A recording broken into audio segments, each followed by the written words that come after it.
I traditionally have sort of done smaller films. Yes. You know, and this to me was a completely new venture, and I sort of took a chance and tried something different. And, you know, it definitely worked out in my opinion, but I've never done anything of this caliber, and it's a lot more to sort of deal with. Not only the sort of endurance you need to stay in character for that long when you're there for over 7 months within the sort of whirlwind of things going on around you. It was extremely difficult.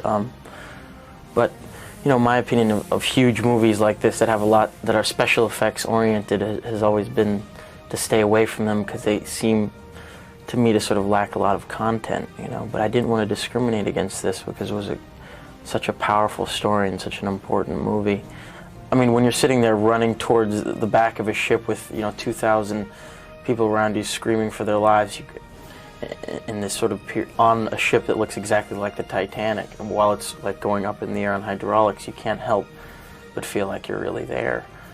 And seeing the ship and just being on it on an everyday basis was, there was certain moments, I mean, not all the time, but there was definite certain moments where I felt like, wow, I'm really here.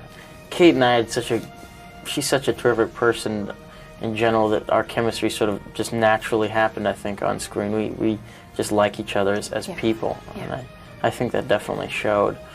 As far as doing the love scene, though, we laughed about it a lot, and we you know, those questions occurred like, was this Rose's first time? Was it Jack's first time? You know, who sort of knew? Being that vulnerable, I think, all around as a character was a lot more difficult for me to do. I mean, I'm sort of always played characters that have dealt with, you know, had some sort of demon or some internal struggle, and playing such a guy that was so sort of open-hearted and free-spirited, it was difficult, you know, harder than I thought it would be. That was a funny day, because I think it was like the first day, I think it was our first day of work, if I remember it correctly. The poor girl had to, you know, be completely naked in front of me, you know, in front of the whole sort of crew. Oh boy. And it was like jumping right into it, you know, for her. And I wasn't uncomfortable at all. I mean, felt uncomfortable for her. I mean, it was but the scene worked out well. The movie's so serious. What kind of things did you guys do to lighten the mood a little bit? So heavy. I've always sort of been, not necessarily a prankster, but definitely somebody who likes to lighten up the mood on set. I think on most movies I do, just because, you know, nothing that would ever affect, you know, the actual film. Right. There's certain limits, but I definitely like to lighten things up, because people are so uptight about making movies. It's ridiculous, and if you don't watch out, it'll rub off on you. So I'm good at my imitations of the cast and crew. That's my whole deal. Did you do one of Kate? Did I do one of Kate? No. Don't ask me to either. Oh, the good thing was, one thing that I liked, that I enjoyed doing. You know, much like a coach after any sort of big game, I got to dump a big thing of ice and water on Jim's head in front of everybody after the movie was done, and that was really rewarding, because he didn't know who it was. He looked around, trying to search around, and it was me, and I got away scot-free, which was cool.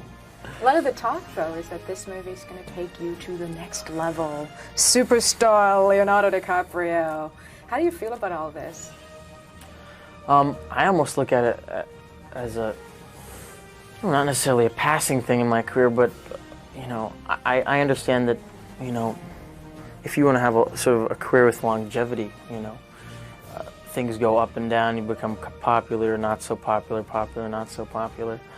I mean, I'm experiencing it, and I'm seeing how it is. I'm enjoying it. It's cool, but whatever will, you know, carry me to the next level as an actor, so I can continue to do good movies. I mean, the choices I've made have simply been because they've been, you know, the best possible films in front of me, and that's why I've sort of done them, and I haven't sort of, you know, purposely chosen to become sort of widely known. You know, that wasn't my reason, but if it comes or if it goes, it's fine with me. I just want to, you know, keep growing as an actor and doing good work. That's my main objective.